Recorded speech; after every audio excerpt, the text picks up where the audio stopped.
Hi, everybody. Welcome back to Daisy Asks. It feels like a while since I did a live. I think it's just because I was doing a whole lot in a row and then I had a little pause.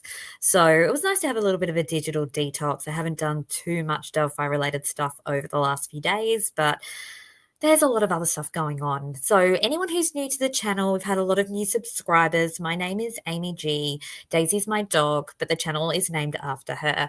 And I am a clinical psychologist from Australia who has taken a very keen interest in the Delphi case. I support Richard Allen. I don't believe that he is the perpetrator of this horrendous crime, and I'm here to advocate for Abby and Libby and for Rick as well.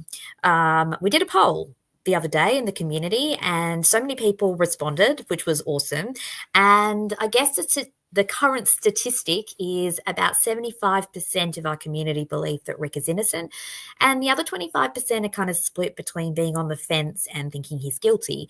And one of the things that I really love about this community that we've developed here at Daisy Asks is that we are open to all opinions. So definitely join us whether you think Rick is guilty or innocent. Keep an open mind. We basically follow the evidence. We don't stick too firmly to one theory or another, but we kind of try to I guess, dig into the evidence and understand it. And some of the conclusions we come to are in line with the defense. Some are occasionally in line with some of the state's theory, but majority of the time it's not, let's be honest. So even when it sounds a little bit like it's in line with the state's theory, it isn't usually. We usually have a different interpretation of it. So, hello, Mustang. Thank you so much. A very loyal viewer of the channel. Lovely to see you in here. Join the chat, everybody. The lives are more about, I guess, community and sharing ideas, and also just, I guess, sharing the emotions that come with this case because it's a heavy case. It's a heavy case to look at. Hey, see through. Lovely to see you. There's a lot to process here. It's a brutal murder of two beautiful young girls who died in such a horrific and tragic way. There's a community of people who are usually highly empathic that are involved in true crime. Oh, hey, Dee, lovely to see you too.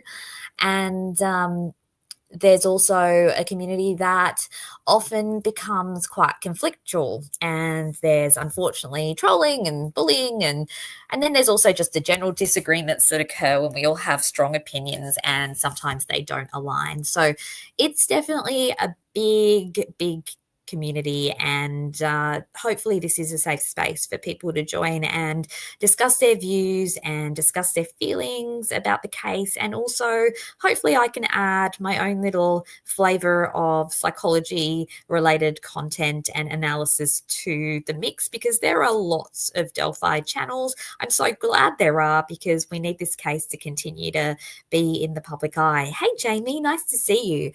Now, you'll notice that I've started a new series. I've only had one video so far, but I'm doing shorter videos that are just getting into the I guess some of the findings, some of the hypotheses and revelations we've made as we've been deep diving the evidence. So I started with the missing snap video, which I think is a key detail that I hadn't seen in any of the expert testimony.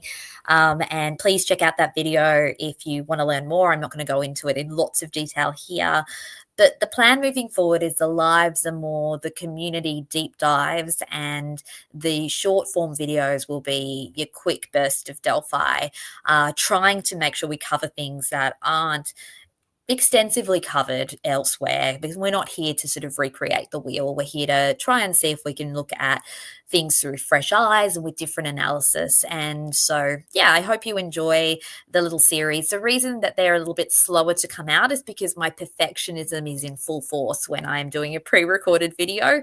All the editing and yeah, I find I overthink it. So I'm going to try and bang them out a little bit more quickly. I'm going to try and aim for one every few days, but apologies if I don't keep up with that. Also with Christmas coming as well, because there's a lot of prep here. I'm a mum of two little boys who love those elves on the shelf, and I made the mistake of allowing the elves on the shelf to grow into a whole family. So every night I have the job of finding something new and exciting for them to do. So I will show you their adventures on my shorts if you're interested in the elf on the shelf stuff, not Delphi related, but just to see the absurdity of those elves essentially. Anyway, okay, let's get into today. So people answered my poll around what they wanted to know more of, and I'm going to make this a short form uh content as well. Didi, you fell down that hole too?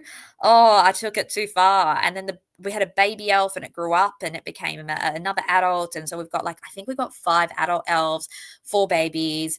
Oh, it's too much. We've even got the Grinch as well. I just take it too far and then I regret it. But anyway, back to Delphi. So one of the things that came up when I asked people what they were interested in when it came to short form content, people wanted me to do more around a trauma informed analysis of the Bridge Guy video.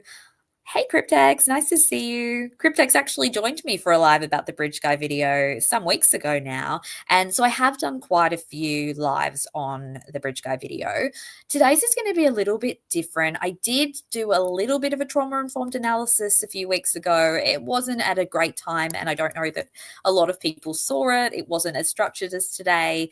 But what I'm going to do today is actually see the girls particularly and their reactions through the trauma informed lens. So I am a clinical psychologist, as everybody knows. I feel like I say it all the time, but it's important here. So I do work with people with trauma. I myself have, I guess, not the trauma that we typically think of, but some interpersonal and neurodivergent trauma. And I know that a lot of the people who watch my videos and engage with me are generally people who are very emotionally aware, a lot of empaths, a lot of people who probably have experienced their own difficulties when it comes to particularly interpersonal trauma. So, yes, we are going to dive into it from that angle today. Cryptex is just flirting in the chat. Are you, Cryptex? Only joking. Only making a joke there. So let's get into it. So you guys have seen me, if you've followed all of my series of lives, you'll have seen me walk around in parks trying to recreate video angles, being the dork that I am. So, and you've also seen me discuss that I do believe the Bridge Guy video is recorded from the lock screen, which to my mind means that it is covertly recorded. So we've slowed down the video. We've looked into the video in frame by frame detail. There's been a lot of discussion of this video, but like I said, today's going to be a little bit different because we're taking it more from a trauma informed angle. But I'm just going to have a look at C3's question. So C3 says, what is the top rated thing that leads you to innocence? No, totally fine for you to ask that. Remember, the lives are definitely our community getting together. So anyone who wants the bare bones analysis, the short videos are going to be your thing. But for the lives, totally happy for you guys to ask questions. So C3, the main reason that I think Rick is innocent, the first thing that pointed me in that direction is more the psychological analysis. So I guess the Forensic Unicorn series, which is ongoing, we'll continue that later in the week. Rick just does not match any known offenders. So he doesn't match known offenders in terms of so many different characteristics that we're going to keep going through. He really doesn't have that sadistic profile, as we talked about last week. He really, to me, as I've said probably a few times, reminds me a lot of the people that I work with. And that is people with high sensitivity, neurodivergent people, people with OCD, who do tend to confess to things they didn't do. They tend to doubt themselves. They tend to sometimes come across different to other people, and that can be misunderstood. Now, I'm not diagnosing Rick. I have not met him directly, but based on, I guess, what we see of him and some of the testimony at trial, that's the sort of diagnostic considerations I'd have in mind. And so, I mean, I guess the first point is I just don't feel like he meets the profile of any known offender. There's no deviance history. The age of potentially committing this first crime and the type of crime just doesn't add up. It would be unprecedented, and that's why I call him a forensic unicorn. But then I also guess I've leaned more into the evidence, and I think that things are definitely tracking more with the girls planning to meet somebody at the trails, but I believe they were meeting somebody that they knew and trusted. I don't believe that that would be Rick Allen. So that kind of is consistent with the Snap video that we've been discussing recently. I mean, there's a lot of investigative anomalies. The lost tip narrative is a big reason that I feel very dubious about this conviction. Uh, let's think, what else? I mean, yeah, I just think whenever you piece together all the different pieces of evidence, it always comes up to the conclusion to me that the investigation is flawed, as opposed to that Rick Allen is guilty. I also make a point of, Rick Allen's statements around what he saw that day in the interview that we see on the 26th of October 2022, the detail that he gives and some of the information that he gives is actually, to me, far more consistent with him being innocent versus guilty.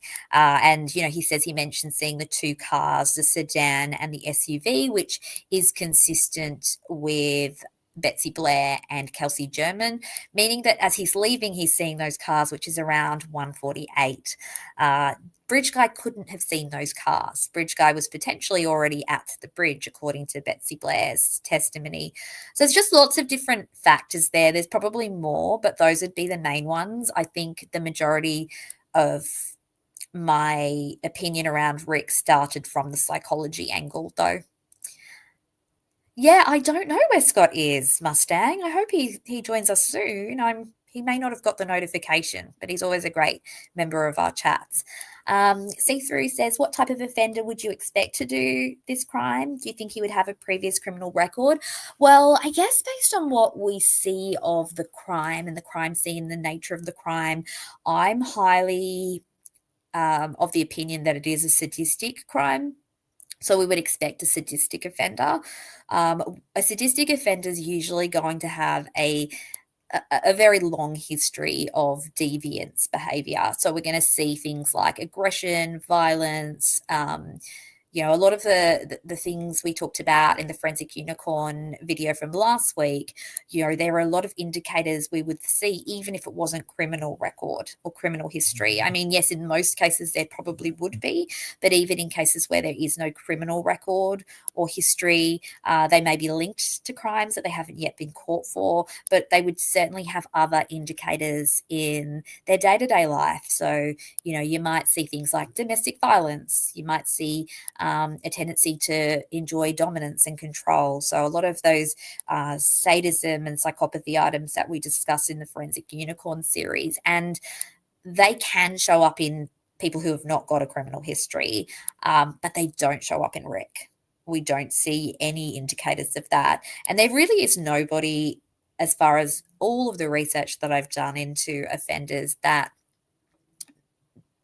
has committed a crime like this later in life and has had not even any of those indicators. And I think, as we discussed last week, Rick is almost the anti-sadist profile, which would also be a lot of us people here in the chat. Majority of us were able to tick that anti-sadist box, looking at some of the descriptors and the traits of sadism. So yeah, that was the part that made me most convinced to begin with. But then I've looked at the evidence and kind of followed that path as well to see whether that aligns. The evidence, I think, does not align with Rick's guilt. I think, a lot of it is flawed. So anyway, sorry, long-winded answer, but hopefully that's helpful. And I guess anyone new to the channel can therefore also understand my stance here too. So it was a really good question, See Through. Okay, so let's get into the Bridge Guy video. So I created this to do a short form video, but then I recorded it and wasn't happy with it. So I thought, why not just go live today and we'll record the short form video to follow up with this. So let's get into it. So as usual, I got my multiple windows going here. So let's pull it up. Here we go. So I can still see the chat. And let's dive in.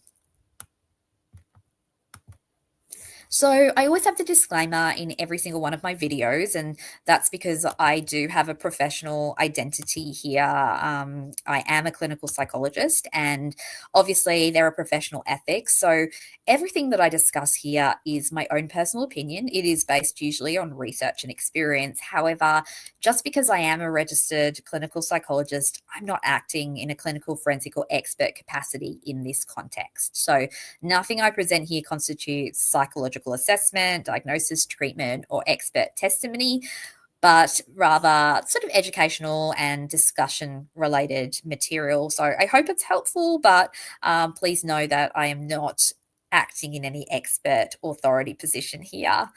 If we do mention any individuals, I try not to, but if we do, they are all innocent until proven guilty in a court of law. So we're not here throwing out shade at anybody. We will talk about publicly available information about third parties at times, but again, until somebody is found guilty in a court of law, they are presumed innocent. And even then, even when they're found guilty, some people are innocent, as you know, I believe in the case of Rick. So, okay, let's hop in.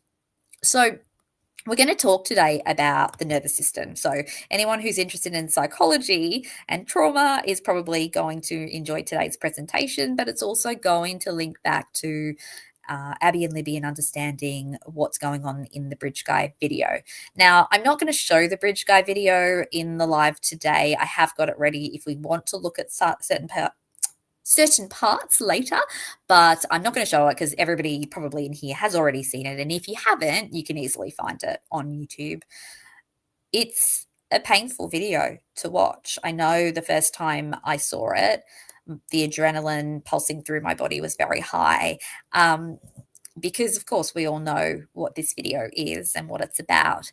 Now, it divides people though, because people have all sorts of theories around what's actually happening in the video. Some people say it does appear scary, not just because they know what happens next. Some people think it looks pretty innocent and it doesn't indicate any threat or fear. And we get all sorts of other conclusions, I guess, on that sort of continuum. So let's do our usual polling and let's do a bit of a poll and see what you guys think, because I'm always interested in what everybody else thinks about this stuff. So, oh, thank you, Mustang, for joining my community. I really appreciate that. That's just beautiful. Thank you so much. Such a loyal watcher. Really appreciate you, Mustang. So the question for the poll is, do you believe the Bridge Guy video shows the girls are scared? Okay. Now, for Scott, we will add the unsure option, but guys, don't sit on the fence. Give me your real opinion here. Mustang, you're just amazing. I'm going to pop you on the screen. Really appreciate you. Okay, so I'm just watching the poll results. I can't put the poll results. Can I put the poll results on the screen? I don't actually know if I can do that. That's annoying, isn't it? No, you can't. Okay. So interestingly, goodness, a lot of people in here don't think the Bridge Guy video shows fear. That's so interesting. I would not have suspected that. Goodness me. There we go.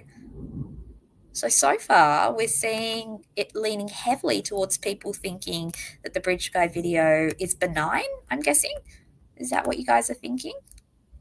So we got 78% saying they don't believe the Bridge Guy video shows the girls are scared, and 22% so far think that they are scared. And we've got only got 9 votes. So if anyone else wants to vote, we've got 16 people in here. Feel free to vote. But it seems like the overwhelming majority of people in here right now don't think they're afraid. I'm with you, Mustang. I do think they're afraid. And we're going to talk about why I think that. But, totally, again, open to everybody else's opinions here too. So let me know. The people who don't think the girls are afraid, please let me know in the chat. Let's hear what you guys think might be going on in the video. I have heard a few different theories floated over time. But yeah, let's discuss it. So Polygraph says there is no Bridge Guy picture. Oh, I see. So I know there are certainly people who don't believe the video at all. So I guess I probably didn't actually put that option in there. So is that, I guess that maybe is what Polygraph is saying, that the bridge guy video is not legit, I'm guessing. So I do know that there are certainly people who lead in that direction as well. Okay. But anyone else, let me know what you think. Now, I'm going to obviously discuss why I think that I do think that the bridge guy video is a real video, and why I believe I do also agree with you, Mustang. I think the girls are afraid. But again, like I said before, we're open to all opinions here. So please don't think that your opinion doesn't matter if you disagree with me, because it does. In fact, when we all disagree, that's how we grow, to be honest. I mean, I think when we can engage in discussion with people who don't actually have the same opinion as us and be open minded to it, I think that really helps us all get a better understanding. So, yeah, really glad to have people who have different opinions in here. See-through says, anyone that does not see the hand flinch on Abby has never had a weapon pulled on them. This is a visual response to seeing threat. Yeah, look, I agree with you too, see-through. I do. I do think I see that flinch as well. It's yeah, it's painful to watch, isn't it? Yeah. Okay, guys. So let's jump in. So, first of all, if you've watched my past videos, you'll see a couple of things. I do believe that the video is recorded off the lock screen. That was very possible to do on the iPhone. It still is. So, absolutely believe that that's what happened here. It's something that you would do either to be covert, or in my case, sometimes when you're juggling multiple things and you're trying to take a picture, you're at the beach and you've got your phone locked or whatever. But in this case, it doesn't feel like that because of a second point, which is the angles at which it's recorded. It doesn't, it's not framing the image properly. It's sort of jolting around. It's it doesn't seem to make sense as a video. So that's another reason that I believe that it was important. As in, like, it was, sorry, not important, covert. I don't know what I'm thinking. Sometimes when I read the chat at the same time as I'm speaking, guys, I say silly things. So apologies for that. So Dita says, I think when Libby says, hey, she sounds like she's been caught with her hand in the cookie jar. Concerned they've been caught meeting someone in a place they shouldn't be. Yeah, I guess that, I think that's a reasonable theory there too.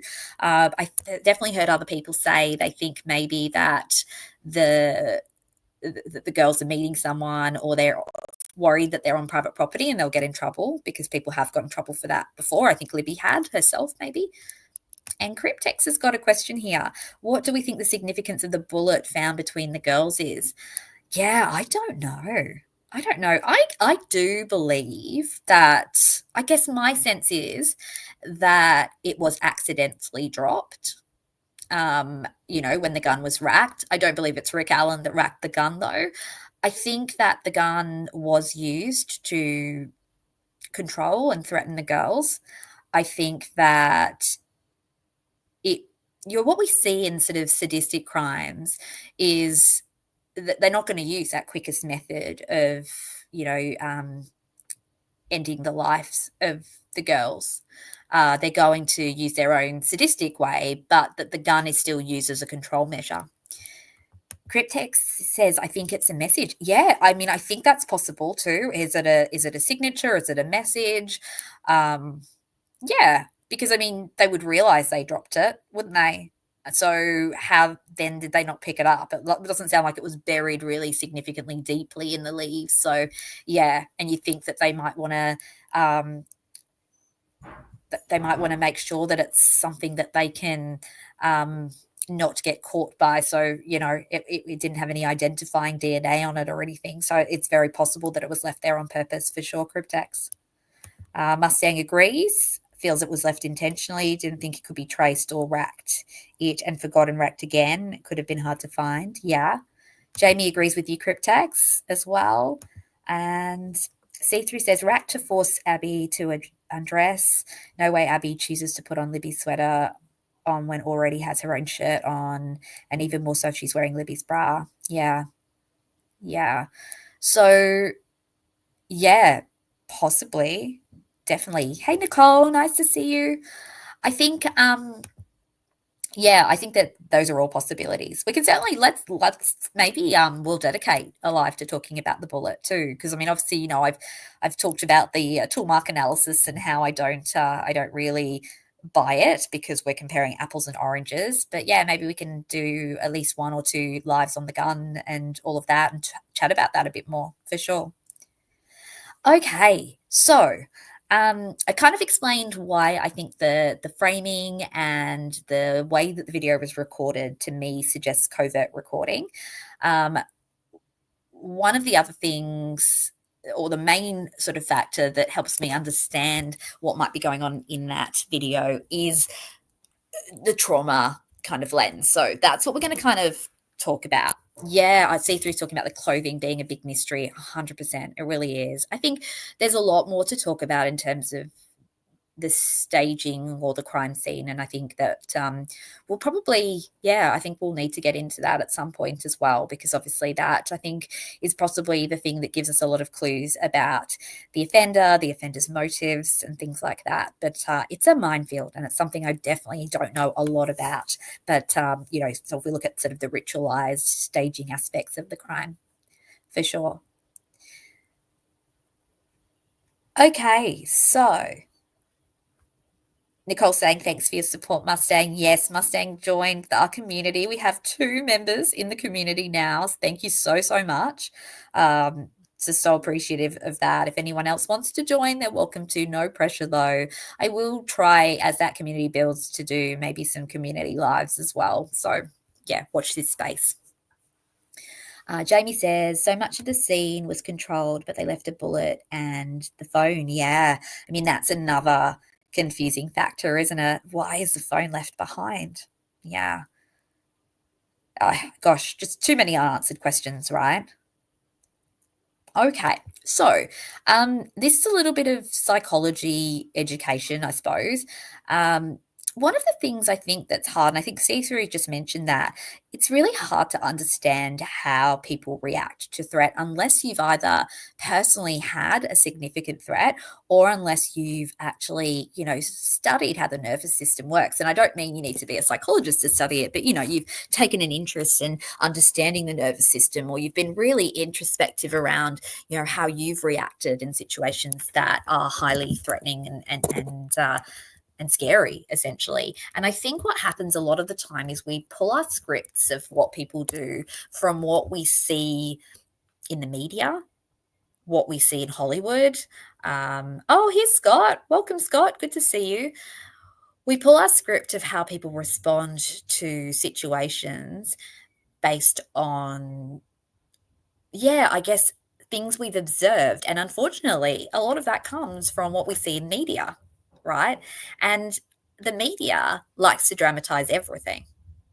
It's not okay that you're late, Scott. You should have been here earlier. We are going to take away your mod privileges. Only joking. We're not going to do that. So yeah, I guess most of us do this. And I mean, I've been guilty of this too. Even as a psychologist, sometimes you think, why didn't a person do that? Or why did they do this? And we're going to answer some of those questions today, not just around the bridge guy video, but just even around the concept that people have that the girls would have screamed. We're going to talk a lot about that today if you're interested in learning more, because there's good reasons behind it. And I really also wanted to do this to help also kind of, again, advocate for the girls and their dignity and acknowledging, I suppose, the real normalcy of their actions, and also acknowledging their bravery, because I strongly believe that. I've said this multiple times. I do not say that what Libby did was brave to just agree with the state or to put a victim on a pedestal. Sometimes we do want to just have these platitudes towards victims because they're victims and we feel empathy for them. But it goes beyond that. I think she really was intuitive and brave in so many ways. And I want to be able to get that story out, because I think the Bridge Guy video so far hasn't done a whole heap of justice for Abby and Libby, unfortunately. And I mean, it hasn't really done justice for Rick either, because people have said, oh, it looks like Rick, it sounds like Rick. And so Rick has really not benefited from this video either, when in actuality, Bridge Guy could be any man in Indiana, couldn't he? Right? He's certainly not distinct. Okay, so this is how our nervous system responds to threats. We're going into psychology arena here, and a lot of people think of fight or flight, right? Most of us know fight or flight, but what a lot of us don't know is that there are other fear responses. And sometimes we have some of them. Sometimes we go through them in a sequence. Sometimes we switch between them sort of haphazardly. And sometimes we are dominated by one response. And so I wanted to help you guys to understand this stuff. I think this is really important for true crime in general, but it's also important for life in general. A lot of people who go through trauma of any kind are misunderstood and they're judged and they're invalidated because people assume that their reactions don't make sense. And a lot of when I work with victims of trauma, a lot of them experience deep shame because people have said, well, why didn't they act? You know, it's when you hear people who've been in maybe domestic violence situations and people say, well, why didn't they leave? Or when somebody is experiencing, you know, long-term, you know, abuse, then people will often say things like, you know, why didn't they tell anyone? And often survivors will say, I should have told someone, I should have refused it, I should have stopped the person, particularly survivors of sexual assault. So we're going to really kind of advocate here for trauma victims in general and really help people to be able to validate their experiences because, yeah, trauma absolutely has signatures that people don't know. And as Scott and Mustang are agreeing on there too, personal life experiences also greatly inform how we respond to these situations. In fact, there are lots of variables that impact how we respond to these situations, including things like our temperament, the actual context that we're in, our age, our gender, whether people are near or not near. You know, there's so many different aspects. And in this case, there are a lot of factors that explain why the girls probably wouldn't have made a lot of noise. They wouldn't have screamed. And in fact, instead, they responded very, very sort of quietly in a way to this threat. Hey Anna, lovely to see you. I think you're a new person in our chat. Really glad that you have come in and are chatting. And yeah, Libby seemed to be feigning normality in hopes things would be normal. Totally relatable. I agree with you, Anna. And that really fits within the fawn response to some extent. And it also fits with a really common reaction to trauma, which is like disbelief, like denial, not wanting to think that things are as bad as they seem. Yeah. Hey, Dom, lovely to see you too. Okay, so I'm so, like, this chat's so interactive today. I'm so happy to see everybody in here. I really appreciate it. So Cryptex says, in which sense? Cryptex, just clarifying, do you mean in terms of something I said? Just let me know and I'll certainly answer you. Cicero says, I believe Libby started that video as a way of appeasing herself, a sense of protection. I don't think she was secretly recording Bridge Guy. I think she tried, but there was concern, but no idea of danger. Yeah, well, that's actually going to come up. Cicero's like, I think you've read some of my my presentation today, but yeah, for sure, that's certainly part of what we're talking about. Oh, Anna, lovely to have you join us. Yeah, I'm so glad that you feel comfortable to come in to have a chat with us. Yeah, really appreciate you.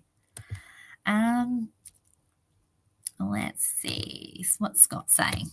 Scott's done a lot of work isolating the voices. Libby's definitely seriously concerned with what's unfolding. Yeah, Scott's done some really great work of like extracting frames and extracting audio as well. And I haven't highlighted his work too much recently, so we should do that though because he has done some excellent work with that. So Scott's saying she whispers, has a sharp intake of breath before she speaks out loud. Yeah, for sure. Okay, so neuroception. Now, I think I've talked about this before when I talk about the timeline stuff. So the body senses danger first. You know, our nervous system, like it's like our spidey senses, I suppose. And this is why, you know, like if a ball's flung towards us, we duck. You know, this is that sort of where the body, the nervous system picks things up sometimes before we're able to kind of consciously be aware of them. And I think here, this is what's showing up in Libby, particularly, that her spidey senses are sort of activated. There's this guy, he's kind of following my friend. it's a bit bizarre. What's going on here?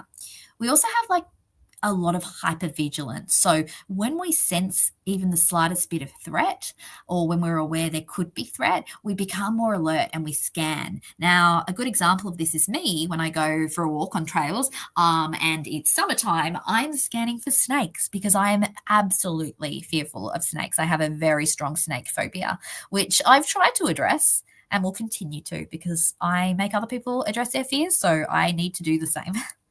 But living in Australia, there are a lot of snakes around. Luckily, not too many in the specific area I live in, but certainly ones very close by. And if I went in the bush, I'm sure I would come across the odd snake, for sure. I'm sure, Scott, there's lots of snakes up where you are, right? Okay, so Scott says, you believe Abby crossed the creek fully clothed. Bridge guy tossed him in the creek from the north bank after the murders, most likely. Somebody's probably asking questions about the creek here. I'm missing some of the chat, so apologies, guys. Oh, Scott says he had a snake in the bathroom the other night. Oh, yuck. Oh, goodness. I'm not coming to visit you, Scott. Yeah, it's so hard to know really what's going on with the clothing situation as well. I know there are some strong opinions here about whether the girls have crossed the creek or not. I am of the opinion that they do cross the creek, and I just believe that they wouldn't have screamed crossing the creek because, yeah, I don't think they would scream. They would have been so petrified and terrified, and also in pain from that cold water. Doesn't bear thinking about. Cryptex says clothes in the creek could be a way to destroy DNA, 100%, but why not throw the phone? Yeah, I know the phone is an anomaly here, isn't it? Why did they leave the phone behind? You know, they maybe assumed they couldn't be tracked and traced, but still, it's a risk, isn't it? Yeah, I don't know. Scott, you don't agree with when the van arrives? I think, yeah, a lot of us probably don't. I mean, it doesn't seem possible for Webber's van to have arrived as early as 2:25, or whenever is it it's around 2:25. They're saying that it arrives, and I guess in line with the ideas we have about Libby's phone data, or at least I have, I do believe that they're crossing the creek around that time. I think that they're already at the crime scene well before Webber's van arrives. So, Scott, you think Libby hid the phone and he didn't know, potentially? And I think, again, Mustang thinks similar. I think that whoever did this would know the girls had a phone, just because that would be common behavior. I also believe that they potentially knew the girls were going to be there because of activity on that phone. So I think they knew they had a phone. Did they not find it? Was there a hastiness of kind of getting out of there, potentially? And that's why the crime scene is somewhat staged, but not maybe staged to its full extent. So potentially, because people started already calling out and looking for the girls, by about 3:30. So it's possible. I mean, also we know that a couple of the witnesses went down the south side. It was Cheyenne and Shelby. So maybe that also spooked the people and they left. Yeah, I don't know. I think that they thought that they were going to not be too fazed by this phone stuff. First of all, yeah, I don't think they knew the Bridge Guy video was filmed, and I think that the communication that had been going on between the girls and whoever they were meeting was on Snapchat, and I think so they assume, well, Snapchat's safe. No one's going to figure out, that they've been talking to us, because Snapchat's messages fade quickly, and I think that, to me, is the best conclusion I can come to, is that any communication that was done between Libby and whoever she planned to meet that day was through Snapchat, and as a result, they thought that they were somewhat insulated because people can't see what's on Snapchat, which has been the case I think in this case, because I don't think law enforcement subpoenaed Snapchat records. So, essentially they probably have got away with it. But realistically, if Snapchat records had been subpoenaed, there would have been the possibility of knowing who they were communicating with, in my belief.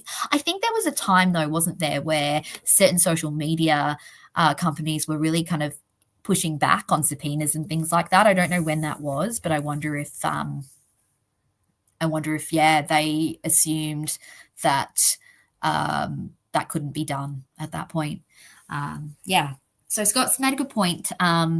Possibly he thought she dropped it in the creek crossing, or that the phone was dead and wouldn't be able to access anything. If we believe the cold shock theory, potentially the phone was malfunctioning, and so they thought, we don't need to worry about that phone.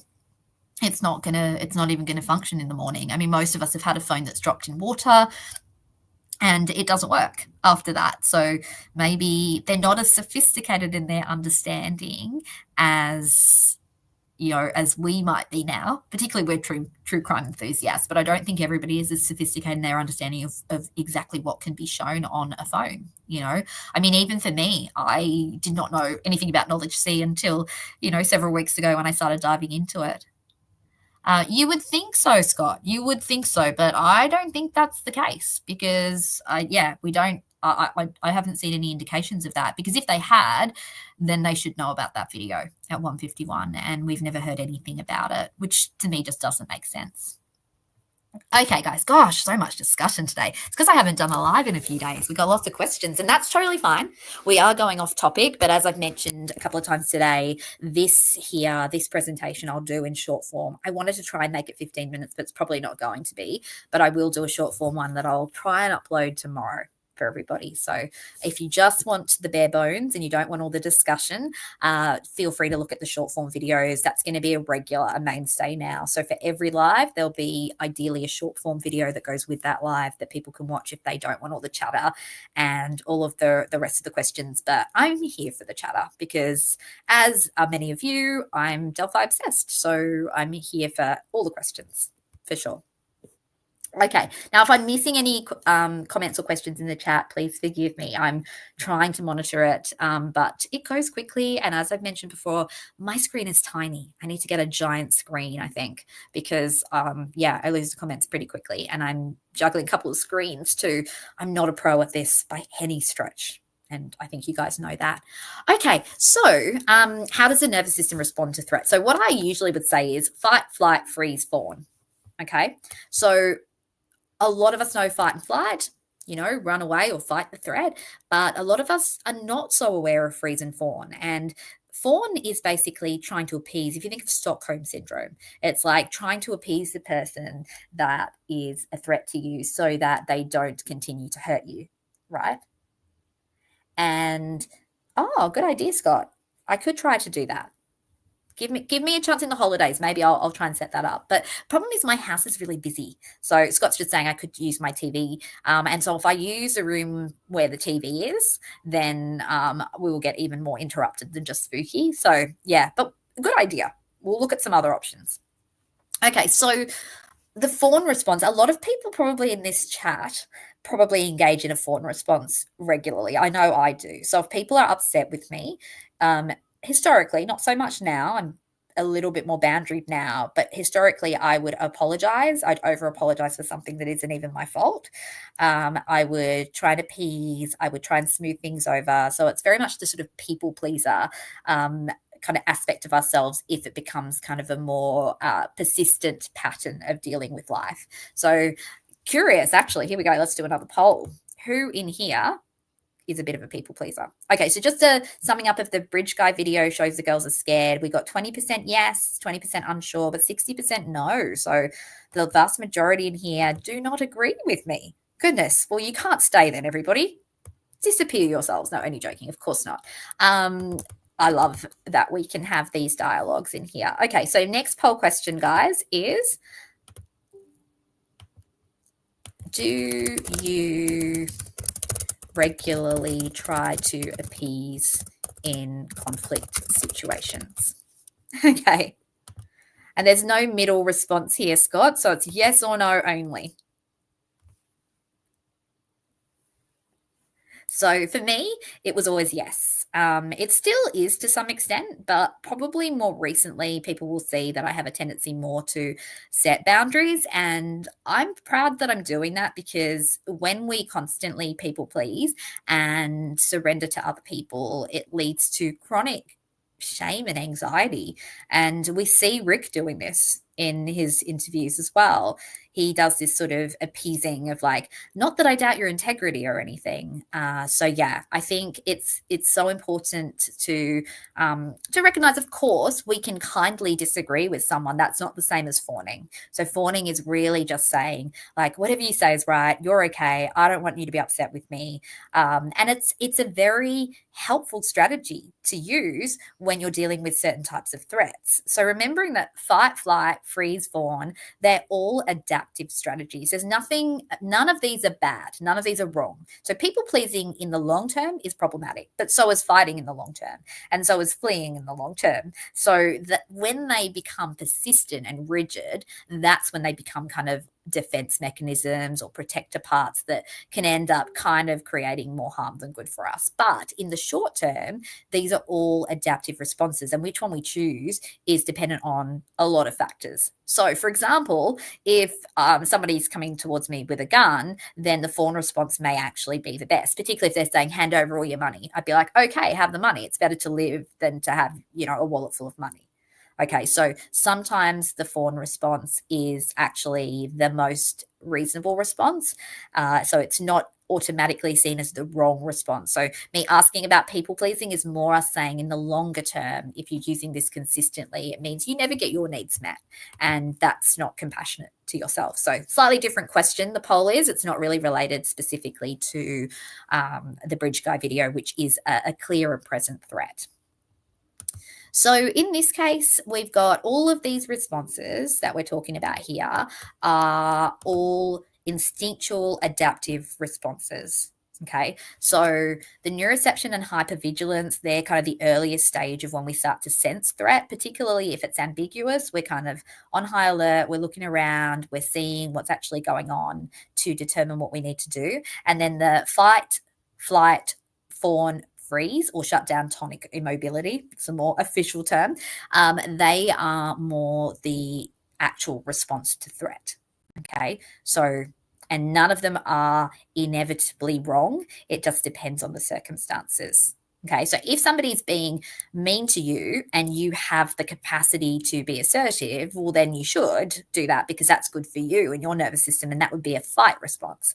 But if somebody is attacking and bullying you and you have no way to speak up or do anything about it, then flight might be better. Avoiding might be better. So it's very much determined by the situation, which is actually the most adaptive response. Okay, but it's also determined by our own history and experiences that determines which one we tend to maybe go more into in a situation. Oh, sorry, I missed see-through, and then I'll go back to you, Scott. Do you not think a person that cares so deeply what people think of him is the one reason why he can't let these girls go? Well, yeah, I mean, that would be a motive for sure in a lot of cases. So I came across a few more offenders, they're sort of one-off situational offenders, usually sexual related crimes and then murder. And in those cases, yeah, a lot of the time the motive for killing their victim is so that they don't get caught or they don't get thought badly of. So yes, however, again, in this situation, I would still say that doesn't necessarily apply when it comes to this crime, because it doesn't seem like it's just, murdering the girls in order to get away with it or in order to not be seen negatively, because then you could just use the gun. It's the method here that has that more sadistic element to it. So yeah, see through, but yeah, definitely a fair point. Scott says, I think we see here Libby go through a few of those, while Abby seems to go into a form of shutdown. I agree with you. Yeah. So we're gonna talk through the specifics of this. Sorry, guys, we're doing like kind of the background, and then we're gonna go into how it applies to the girls as well. Okay, so I think everyone knows fight or flight. That's when escape seems possible. We're going to try and run away or fight. And then we've got shutdown, tonic immobility. That's extreme and involuntary. And this is often the response we see where, the threat just feels so intense and you feel so helpless. And it's literally like playing dead. So in evolutionary sense, they've talked about this with animals. It's the deer that sort of plays dead so that, they're already in the lion's mouth or the tiger's mouth, and they kind of just flop And that, to some extent, I believe there's an evolutionary reason for that. I think it's something to do with like conserving blood loss as well, but also potentially being dropped as well. So it's basically a way to just kind of play dead. I know that you hear a lot of this in unfortunately sexual assault victims, where they dissociate and they try not to feel anything. It's the only way to cope, which is really, it's really dark to think about this stuff, but it's such a common response to significant trauma, where the person feels helpless and there's nothing they can do, and so they freeze, kind of like the deer in the headlights idea.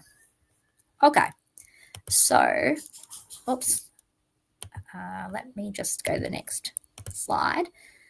So, one of the things that I noticed, and I think a lot of us noticed when we watched the Bridge Guy video, is that Bridge Guy just doesn't actually look particularly threatening. He's a bit innocuous, right? I mean, he's not speeding after them. There's no weapon obvious in the video.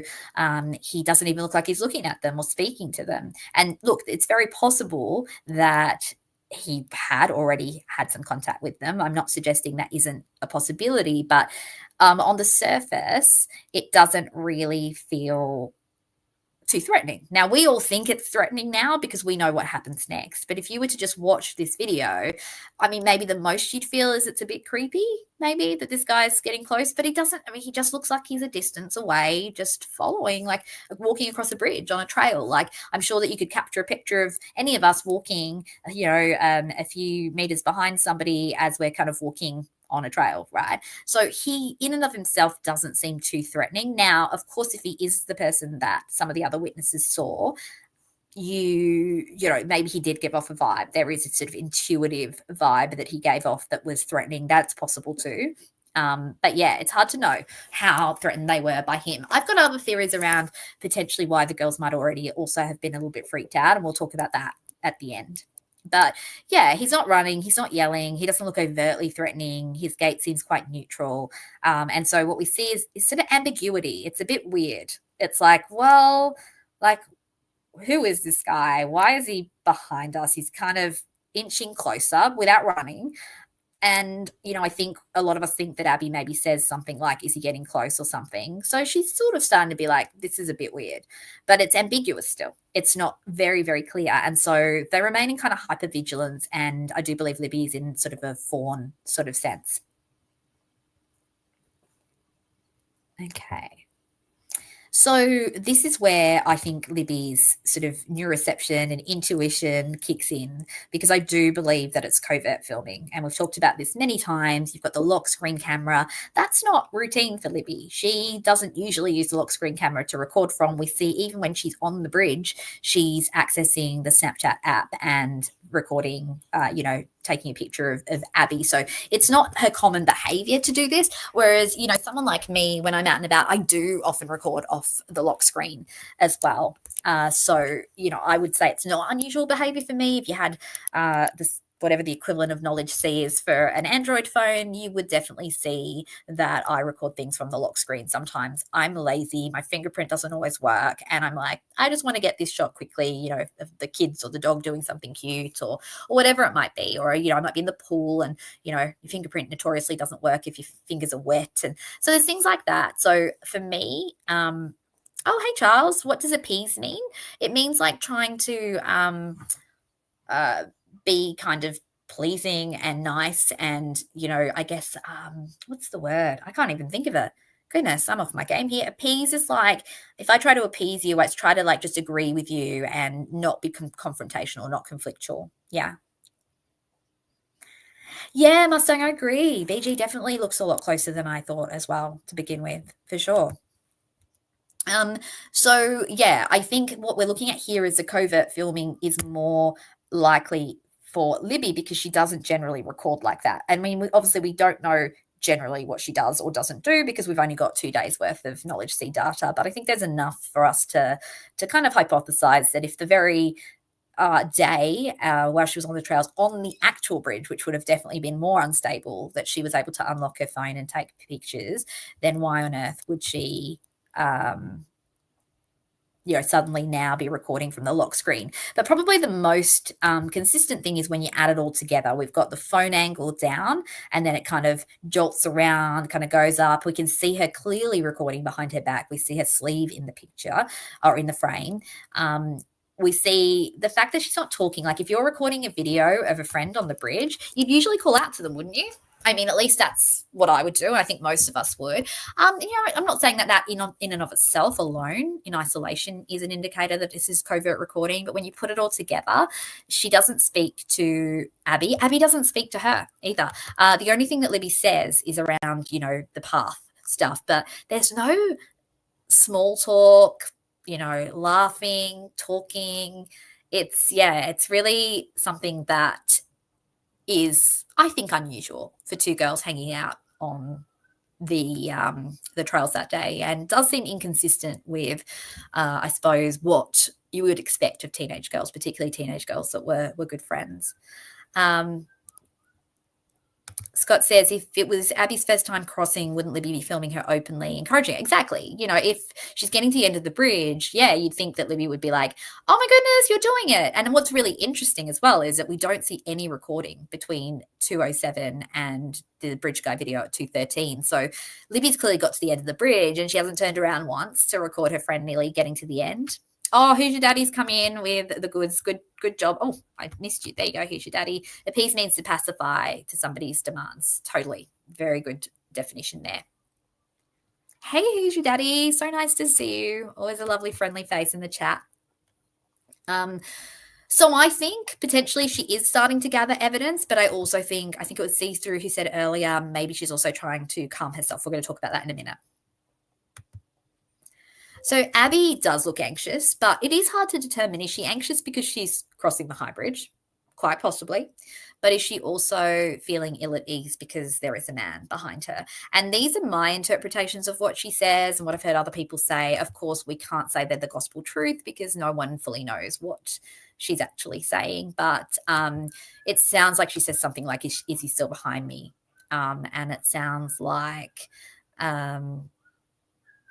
she says maybe something like, don't leave me, when Libby turns around, which would make sense because I guess, first of all, she's sort of like, you can see it's almost like a nervous look on her face. It's almost a nervous smile, and it's hard to see in the pixelated video, but I wonder if she's sort of like a bit nervously, like the fawn response, being like, is he behind me? And Libby doesn't answer her directly. Libby then turns around, and you notice that's when you hear something that sort of sounds like it calls out, like, don't leave me, which would make sense because suddenly Libby's turned away and is walking the other way, and Abby could be like, oh my gosh, like Libby's been watching me and how, like, watching me walk across this bridge, and now I don't feel very safe. So yeah, I think most people are agreeing that that's probably what she says. Yeah, she sounds, and it's sort of it sounds a lot more shrill, which suggests to me that she's feeling more scared at that point.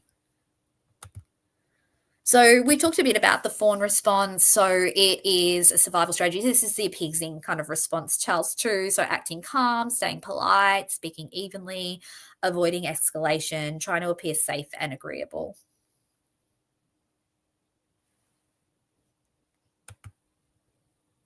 So then this is probably the most polarizing sentence, I suppose, in this case. And we know, obviously, that the state's idea here was, so this is the path, that be a gun. Now, I can understand how people can hear that. However, it doesn't make sense. And I think a far more plausible sentence is, so this is the path that we go down. So I think the reason it's hard to understand for sure that we go down, because she kind of gets quiet as Abby runs past her. So what's the reason for this? Because I think this is what's led a lot of people to be like, what's going on? And I'm going to be honest, when I first looked at the video without considering the framing and the rest of the video, when I just had watched it the first few times, I did wonder, is she talking to someone? And I think a lot of us wondered that. Is she saying it to someone else in the scene? Now, I don't believe there's someone else in the scene. I don't believe there's someone else on the south end of the bridge. And again, I know that is something that will divide us. Let's do another poll. We've got time for a poll. So we had 50-50 with our people-pleasing polls. Let's end that one. And let's do the next poll, which is, Is there someone else with Libby at the south end of the bridge? Okay. Again, no hedging your bets, everybody. Yes or no only. So for me, I don't think there is anyone else there. I did explore it. I looked into it. But I think because Libby pans the phone around quite a bit, I just don't see anyone else and I don't see any shadows. And we don't hear the noise of someone else maybe slipping out while they're on the bridge either. Sorry, not on the bridge, while they're in that video. So I don't think there is, but I totally understand how people would think there is. I definitely isolated lots of shadows along the way, trying to figure this out. There are a few shadows that, you know, could look like a person, but they could also be a tree. But the fact that we don't hear that person speaking, I think the whisper that we hear is Abby. And the fact that we don't see anyone, I mean, particularly at the end of the video, Libby pans the phone out like quite wide and it shows a whole lot of that south side and there's no one there. Also, you know, you don't hear Abby talk to anybody else. You don't hear that person talking. So that I think that would be, to me, that seems unusual. Seems like most of us don't think that there's someone else there. That's interesting. I wasn't sure. I thought that might be a bit more divisive. So there you go.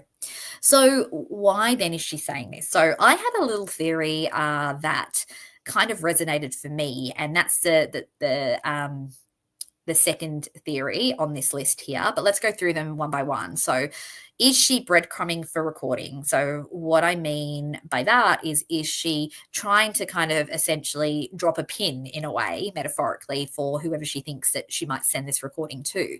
So if she thinks maybe they're going to be kidnapped or, you know, they're going to be kind of in an unsafe situation, she might think she might be able to send this video to someone and they would know where they are. And I think that's incredibly smart. So I think there may be an element of that, because that would make sense of why she gets Bridge Guy, obviously, in the frame to begin with, and it would explain why she's trying to describe where she's at.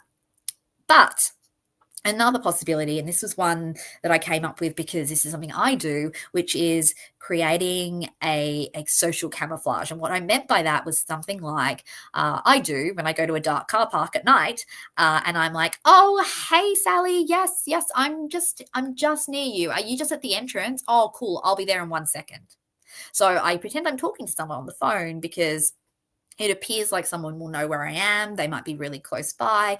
And so I would think that would dissuade anyone who was thinking of kind of ambushing me. So that's a possibility here too.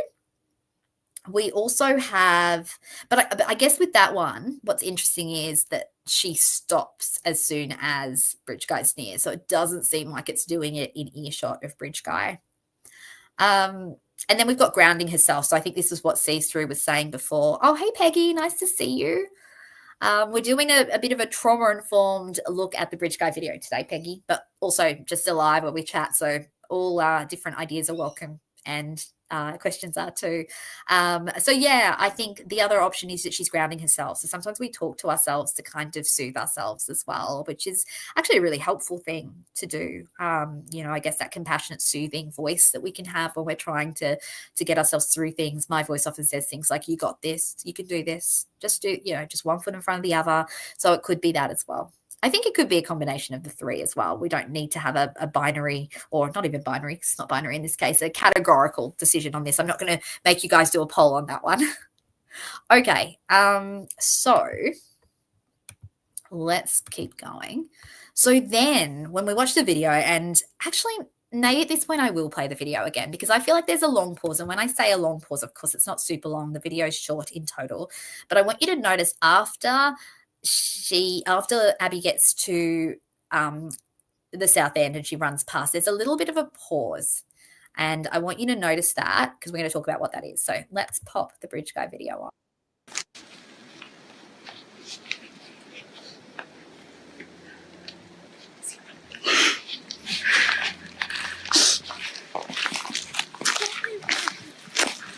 See, this is the path that we go down.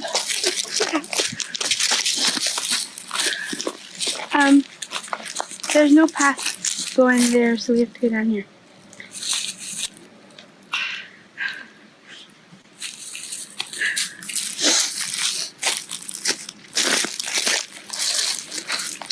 Guys, Fine.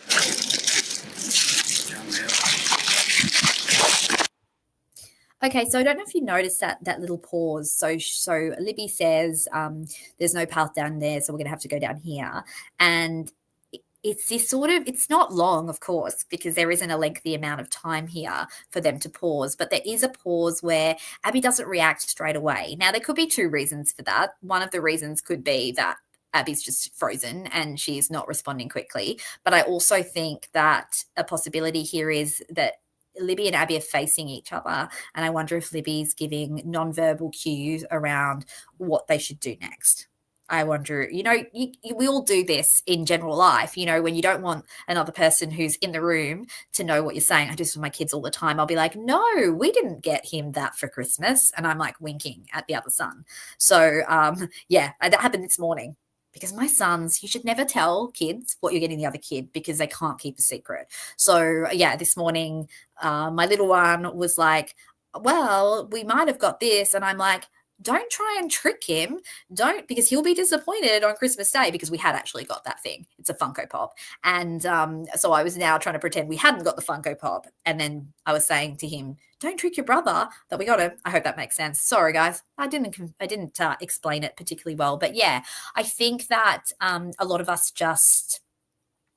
we use nonverbal cues that don't necessarily match what we're saying, or if we're not saying anything. And I wonder if that's Libby communicating to Abby, like, this is what we're going to do. If this gets serious, if this gets dangerous, let's slide down this hill and run towards the road. So yeah, that was my take on that. Okay, so let's pop this back on. Oops. So yeah, I think that silence, I think probably is partly Abby is really scared. I think I believe her fear is more palpable than Libby's. I think Libby is a little bit more settled, and I think that's probably just a temperament difference as well. Libby, I think, is probably the one in the friendship that might be a little bit more outspoken and a little bit more confident, and I think Abby's probably a little bit more sensitive to anxiety. That's just a sense I get. Obviously, I don't know for sure. Yeah. See through, I can definitely hear how people can think it says gun too. Like it's a tricky one, that one. I think for me it's more that it makes more sense that we go down. But yeah, and I also wonder if Abby says anything as she runs past Libby. Sometimes it sounds like she says, oh crap, or something like that too. Yeah. I agree with you, Scott. I do think that Libby is trying to comfort and protect Abby. She brings Abby in front of her. I think she's the one who's sort of trying to lead in this situation for sure. And that's not saying that Abby doesn't have her own strength and bravery, like not at all. But I think Libby was the one that was kind of maybe able to take that position in this case because she was already off the bridge. She had the phone on her. And maybe, yeah, it also can be very temperament based as well. So, yeah, what's going on in those few seconds? I think that they're communicating with each other non-verbally about how to respond. And I think also maybe Libby is trying to soothe Abby as well, because Abby's just run off that scary bridge. She's certainly got a lot of adrenaline running through her system, just even from crossing the bridge, let alone what's happening. And Libby's had more time to take in what's going on because she's not been distracted by that. Yeah, 100%, Scott. I'm with you on that. So then we get the guys down the hill, and this is a moment that I think see-through was talking about with the small hand flinch. I definitely see that as well. It's after the guys, so potentially the gun is racked at that point. It's hard to hear, it's hard to know whether it's gravel, but yeah, potentially. Libby. So one of the things I did, and I tried to isolate this by watching the video at super slow speed. That's in one of the previous lives. To me, Abby starts to move before he finishes actually saying down the hill. Like she moves her foot forward as he sort of said down the. Now, you could assume that she's just already guessed, or maybe he's doing a hand gesture down the hill. But also I wonder if it's like a subtle kind of cue from Libby as well that, if this guy starts talking to us and feels creepy, we're going to run this way. And that's the moment at which they really see that the ambiguous threat is now a clear and present threat. So I wonder if they're actually trying to run away at that point. They're like, okay, crap, there is nothing we can do now. He is definitely going to be a threat to us, so let's just try and get out of here. So that's possible, or is it just compliance and obedience because they're so scared, which is also a really understandable trauma reaction? It could be either. What we do see is that Libby reacts very quickly too. Her phone pans the phone out, and I've recreated this. Basically, it is an arm fleeing out. So very reminiscent of what you would do if you're getting ready to slide down a hill. So now we're going to get into, I guess, the stuff that has pressed my buttons a little bit, because I think people ask these questions. I totally understand. So I don't want to sort of say that anyone who asks these questions is wrong, but I think sometimes this feels like it gets into the territory of questioning the girl's actions. And yeah, I just think that there's good reasons for this. So why did they not run? Well, first of all, I don't think Libby was going to run without Abby. There's loyalty, there's attachment, would most of us run without our best friend? I mean, you might run if it was a stranger, perhaps, but even then, a lot of people don't. We see in hostage situations, there are sometimes people who run and escape, but there are almost always those people that stick around till the end to support people that they don't even know. Now, in this case, Abby and Libby are best friends. And we definitely all get that vibe that Libby is protective of Abby and has her under her wing. And she's a little bit older. I know it's not significant, but yeah, she kind of has that big sister vibe to her. So I think that there is no way Libby was going to run without Abby. Secondly, as well, where is she going to run to and get ahead so quickly? The risk there would be, yeah, maybe she could get ahead and get out of the side of the kidnapper or the offender. But, how quickly is she going to get to help? But also, could that enrage him and therefore he take that out on Abby while she's running? I don't think she would take that risk. It's unsafe terrain. I mean, it's not easy to run off that hill either. So Abby's still on the bridge. I don't think Libby was going to leave. Also, we've got to remember that freeze can often precede flight, or freeze can just be the dominant response altogether. So I don't think that a lot of us understand that we do freeze up. I think, again, if you really kind of go through your memory of times where things have been very stressful for you, I'm sure you'll notice that there are plenty of occasions where you've frozen. I know for me, when one of my children got really hurt once, he ran into a table chasing the dog and needed stitches. And I remember just being like, horrified and not knowing what to do.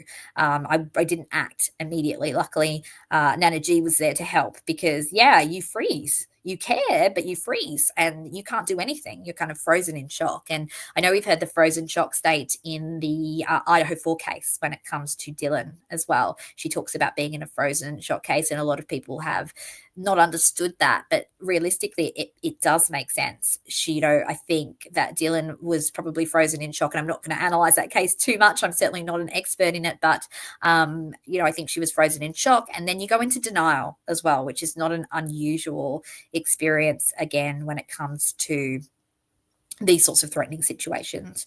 And certainly there's a fear of escalating him. I mean, at this point as well, they don't even know for sure this guy's dangerous necessarily. He is ambiguous. And so they may not feel the need to rush until they actually know what's happening. But also, running could escalate somebody as well. So I do think they potentially are trying to run at the end, but I don't know for sure.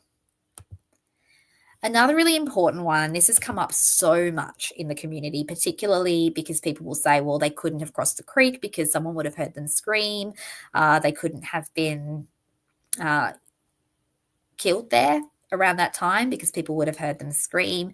And obviously there's other environmental factors as to why we may not hear a scream, but also in this case, I don't actually think screaming is the most plausible thing the girls would do, because I think they're more likely in a freeze response. So what we know is the voice often shuts down in fear. Freeze can suppress vocalization.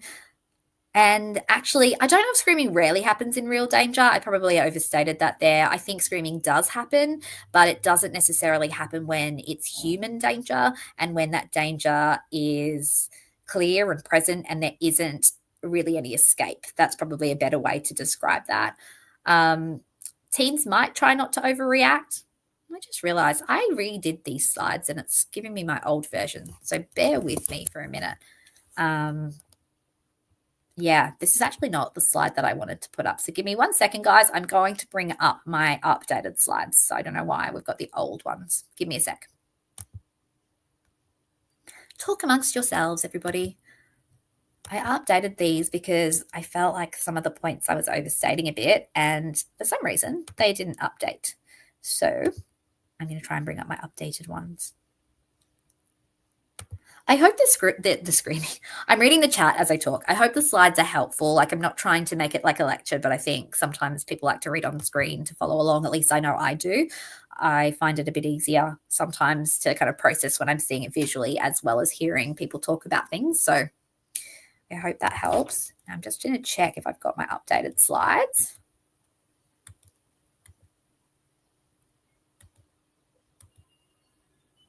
No, I didn't. That's why I didn't have my updated slides. Okay, give me a second. I thought that was the case. I was like, I'm pretty sure I changed those slides. Okay. Sorry, guys. This is just an intermission for everybody to get a drink and have a chat amongst yourselves. There are always going to be technical issues.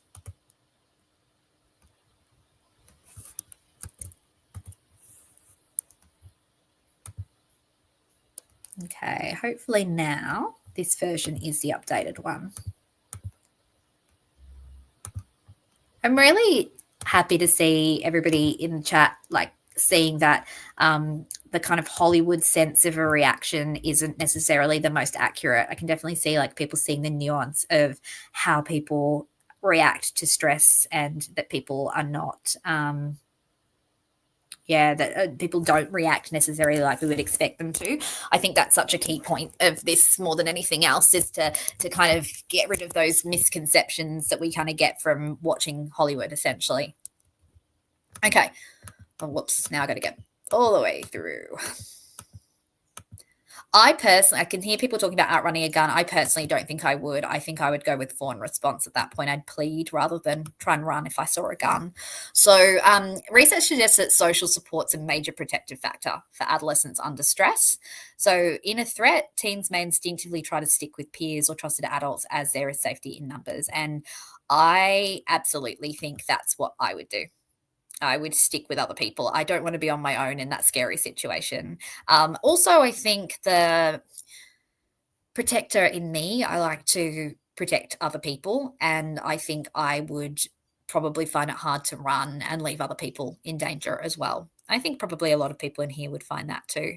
So this was just the updated slide. This was the correct slide. So ignore the other one, everybody. So the voice often shuts down in fear. Fear suppresses vocalization. They didn't perceive any rescue available. I mean, they're in an isolated spot. There's no one nearby at that point. They were scared about overreacting because that could aggravate Bridge Guy as well. And also they weren't sure if they were overreacting at that point. So this is actually research. So this is actually what the common responses to kidnapping are. So a common response to kidnapping is freezing and silence, gasping and whispers. So for me, I imagine those poor girls and what they'd be feeling and what they'd be doing. And I think they'd be whimpering. I think they'd be whimpering and gasping and really sad to imagine that, but I think that's what would be happening rather than screaming. With sick compliance, as we've talked about, that's common in responses to kidnapping. Screaming is less common than freezing or silence. And then we also talked about impaired memory denial. So this is where we kind of dissociate or deny that anything's happening because we can't face the reality, the horror of this happening. It's a really common response to trauma. Responses to extreme violence, so the freeze response, that frozen fear or immobility during the assault. In this state, an individual is often silent or makes very little noise. So again, if we think of Dylan in the Idaho 4 she wouldn't have screamed. She would have stayed quiet. She didn't want to, she didn't necessarily know what had gone on either. It was ambiguous. So I think actually all of this stuff really is probably a good way to understand the other roommates or housemates in the Idaho 4 case as well, because I've certainly seen a lot of victim shaming there as well. And I know in first instance it seems odd, but when you actually understand trauma, it makes a lot more sense. So vocalization and pain, so gasps or short cries, whimpering. Again, they're kind of a form of fawn response as well, because they're trying to elicit help or sympathy in a non-confrontational way, rather than saying, get away from me, don't do this to me. Now, I remember when we did self-defense classes at school, when I was in high school, they would often tell us, actually, that's what what they'd recommend you do, make a commotion, make a lot of noise. But we're talking here more about, first of all, places where there's likely other people who can intervene. But secondly, the fact that they were reinforcing that and teaching that suggests that's not the instinctual reaction of a lot of us, and particularly, I think, for women as well. Responses to witnessing violence. So imagining if one of the girls, and I think this is most likely, saw the other girl being mortally wounded. Again, people say, well, why wouldn't we have heard a scream? Well, you'd have shock, disbelief, helplessness, horror, numbness, hypervigilance, looking around, dissociation, silence, and a stunned response. So, I guess I'd probably think that Libby was wounded first. And I think, I think that Abby probably watched, and I think that would have led to shock and disbelief and numbness and dissociation. She may already have been fully dissociated by then. No, you're not, Scott. I'm reading what you're saying, and you're making some really good points there too. You're not talking to yourself. Sorry, I'm ignoring the chat a little bit at the moment. But yeah, you're the dominant chatter. Don't worry, it's usually me flooding the chats. So, yeah.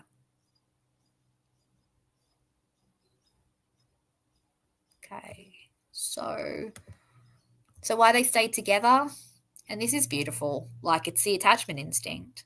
We care more about usually the people we love than being safe and alive. There's safety in proximity as well. Again, there's this beautiful video that we watched at a training recently that shows the elephants in a zoo when I think it's San Diego Zoo, when there's an earthquake, and the elephants, they all like form a huddle, a circle around the baby. And it's so cute. It's so heartwarming, but it's also so sad, because you just wonder, those poor little elephants, what they're thinking.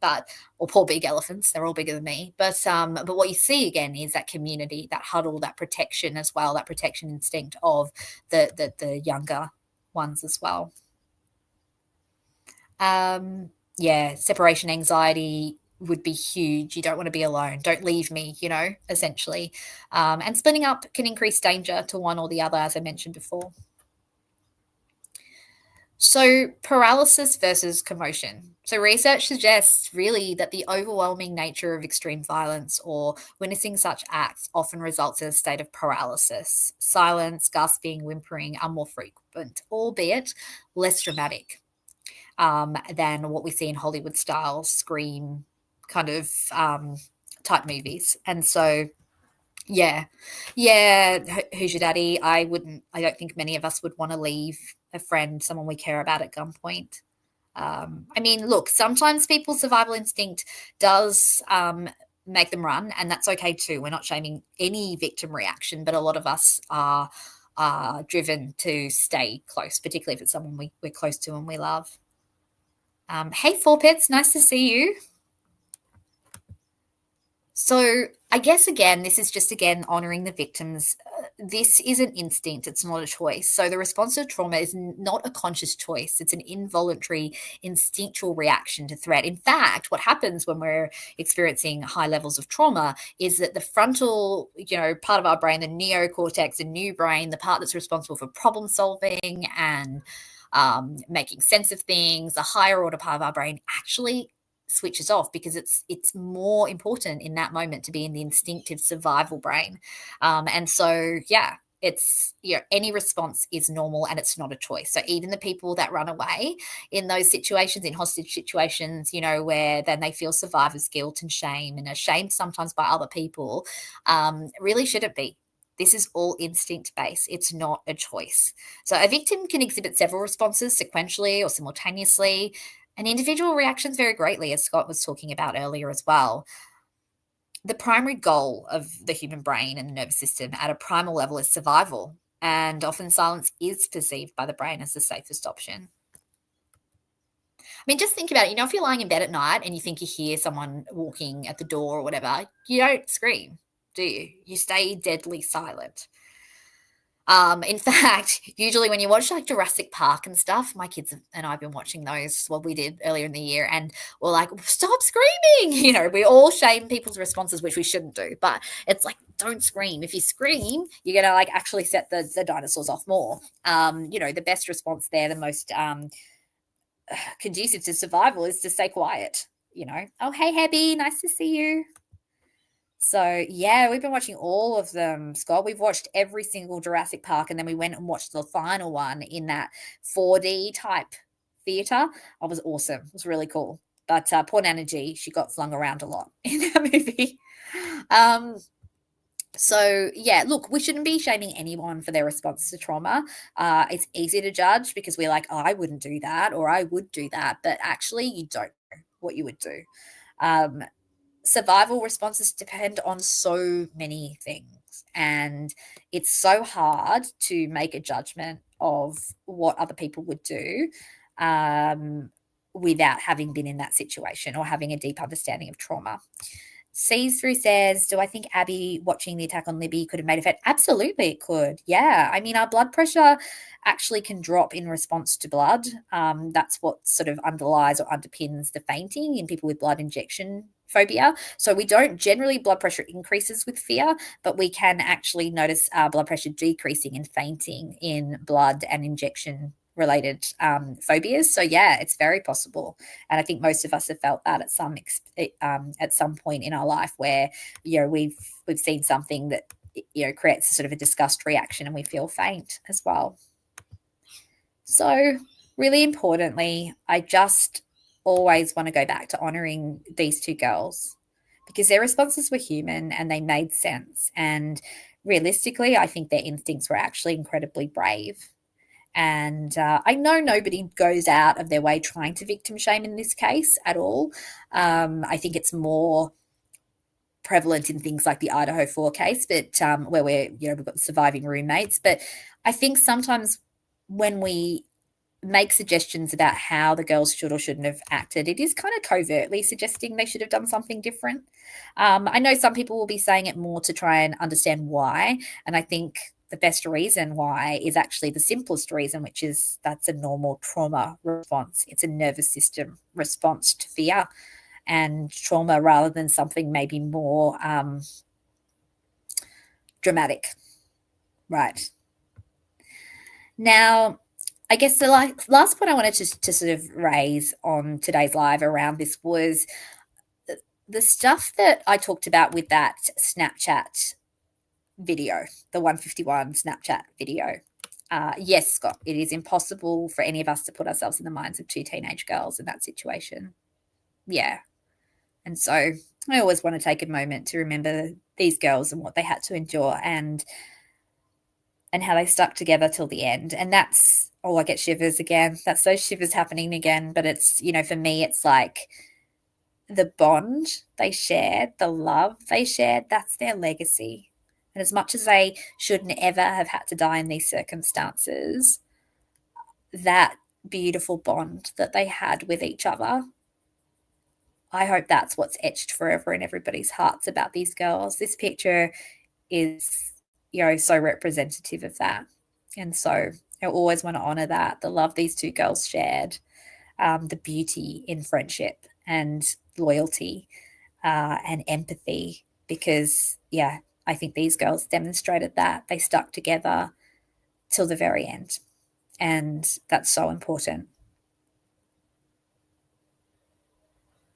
Now, in terms of what I was mentioning before, and we look at the 151 Snapchat video that potentially is missing which it would be because there's no way of obtaining that now, but it hasn't been discussed. And I don't know if it's ever been reported to law enforcement because we've heard about all the other Snapchat pictures in that brief time frame and we haven't heard about it. And I guess the theory that I'm floating, and this is all hypothetical, is that the girls were sending a video to the person waiting for them at the bridge. And I believe that was a younger person that they trusted. I believe that was someone that they wanted to meet, who they thought was a reasonable, safe person. I don't think that's a stranger, and we're going to talk a bit more about catfishing in the next little while. I've definitely got some stuff prepared around why I don't think this is a catfish and why I think it's more likely somebody who they knew, who maybe potentially had them trapped, but also potentially could also, I don't know, could even also be a victim of people manipulating them. But I think they went to meet someone young that they knew, and they meet that person, and that person travels with them across the bridge. That person's probably with Libby when she's taking the photos, hence why we don't see him. But I think at some point, maybe around 2:08, I think the dynamic changes. I think the bridge guy that we see in this video appears at the north end of the bridge, and the younger person that they were meeting runs.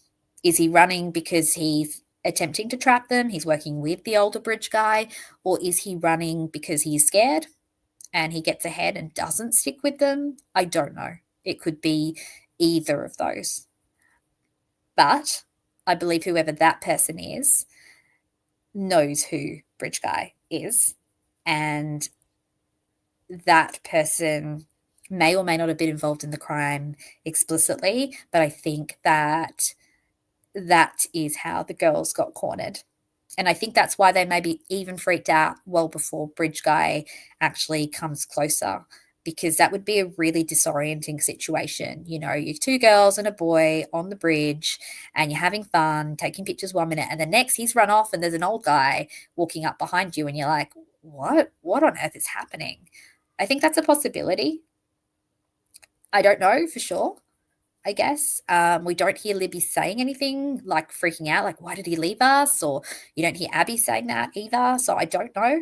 I mean, trying to put myself in their shoes, but I guess by that point they're so scared that their conversation is minimal anyway, because I do think they're in that sort of frozen, particularly Abby is in that frozen state, and Libby's still in the state of like madly trying to figure out like, what can I do? She's sort of anxiously kind of going through, I don't mean mad, I mean like anxiously, really trying to figure out what she can do and try to stay calm.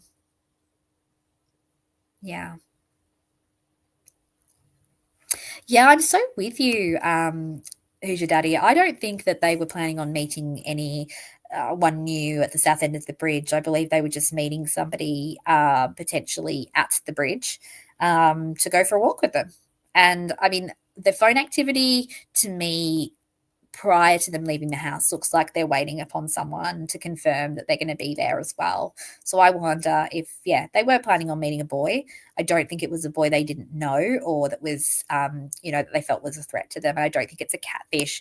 One of the main reasons I don't think it's a catfish situation is because the catfishing situations don't usually involve meeting two people, but there's more as well. There's more. So we'll look into that in a future video. Thank you, Mustang. Really appreciate you. Really appreciate you joining the community and always being present in my lives. Super, super appreciate that. I appreciate everybody in here. Scott, you're going to have to comment and give us your innocent explanation too, because I think that's definitely something topical right now with the video that I did earlier in the week. So definitely maybe comment on that video so then we can all hear what your thoughts are. Well, lovely to see everybody. I really appreciate each and every one of you joining my lives. I will be doing a short video of this. So if you see that come up, it will come up as a premiere. Obviously, anyone who's been sitting through the entire live may not want to listen to that because it will be the same content without all the conversation and it'll be a bit briefer. Oh, hey, Unindicted. Good to see you. The rain. Oh, I love rain on a metal roof. Goodness. my favorite. Yeah, definitely go back to the beginning, unindicted. So anyone who hasn't watched it through and wants to see the full unedited version of this with us all chatting, watch the full live. Anyone who just wants the bare bones, I will do a shorter video in the next day or so in the similar style to how I did the other one. So it will be a premiere, it won't be a live. I probably won't be in the chat, but it will then be in the normal videos section too. Okay, Scott, you email it to me for sure. Well, thank you everybody for joining today. Thank you for the mods for monitoring chat. Not that we need much monitoring. Like, this community is, I hope, is feeling pretty safe and inclusive. I appreciate each and every one of you. I'm just floored by the ongoing interest in the channel, and really, really just thank you so much, everybody. Like, it's such an honor to be able to do this work and for people to actually think that it's helpful too. So I hope that gives everybody a better understanding of trauma. I think it will help you to understand potentially Abby and Libby's responses, but also other victims of crime. I think, we definitely put some parallels in today to Idaho 4 and Dylan, and maybe I should do a video on that at some point, because I really don't like the commentary around it. I can get pulled in as well at times because, of course, it's more dramatic and interesting to imagine that other people are involved. But realistically, I don't. I think that a lot of this behaviour is better explained by trauma. And actually, another case that this shows up in, Amanda Knox. And we can talk more about Amanda Knox at some point in the future. That's a case that I definitely dug into a lot. Gosh, 10 or so years ago, more than 10 years ago, when that was all going on. And I think, again, it's salacious and dramatic to believe that Amanda Knox was involved, but that the facts just don't line up with that. And in fact, her behaviour more is in line with what we're talking about today. She had a trauma response, and also what we've talked about with Rick as well, in that his response sometimes isn't as well understood either, because also we're always approaching these things from the lens of how we would see it. And we've talked before about the double empathy problem, and I think there's a multiple empathy problem because we understand other people through our own lens rather than the lens of how that person's nervous system works. And so for me, for many, many years, I struggled working with trauma survivors who were dissociative, because anyone who knows me, and probably even people who listen to me hear that I'm a very expressive, probably more likely to become more emotionally labile than ever become dissociated. It's very rare that I will switch off and dissociate. And so I used to find working with clients who dissociated incredibly hard because I could not understand that response. But it took me really kind of understanding the nervous system and the neurobiology of the nervous system, which is a big part of our work as psychologists who work with trauma, to finally feel much more confident working with clients who dissociate. And it wasn't that I ever judged them, but it was that I just didn't understand it. Because for me, I go to therapy and I'm like, blah, blah, blah, blah, blah, blah, blah, blah, blah. You can't get a word in. I always want to talk about my feelings, and I'm very expressive. To the extent that most people would find me very intense. And I'd have clients that would come in and they would barely speak, but they're the clients that I learned so much from and I'm so appreciative of. Yeah, I know, Scott, like my poor therapist, right? Dealing with me. Shout out to my therapist. I know. I mean, I feel the silences very well. So, I guess don't require a lot of input, but poor thing, she has wonderful input and sometimes I need to listen more. Jamie, thank you so much for joining, and I'm really glad that you are enjoying the lives, and I'm really enjoying being able to lean more into the psychology stuff because that's my forte, but I do love the phone stuff too, guys, so I will still go back to that, and I do like the snarky stuff about the investigation too, but psychology is my forte. I can kind of just talk off the top of my head, and I love talking about this stuff. Thank you, Scott. I'm really glad you think that. I think the same of you, and I think the same of so many people in here. We have this wonderful, empathic, sensitive community, and I adore it. I adore you guys. I adore the community that we're building. But in a sensitive community, there are big emotions sometimes. So I'm here for all of it. So whether we dissociate, whether we sometimes need to vent, whether we sometimes need to take a break and avoid, or whether we people please, well, we're going to be kind to each other, but we don't need to people please. I think, but we can definitely treat each other with kindness. I think that's always important. Anyway, thank you so, so much, everybody. Have a great day, night, wherever you are.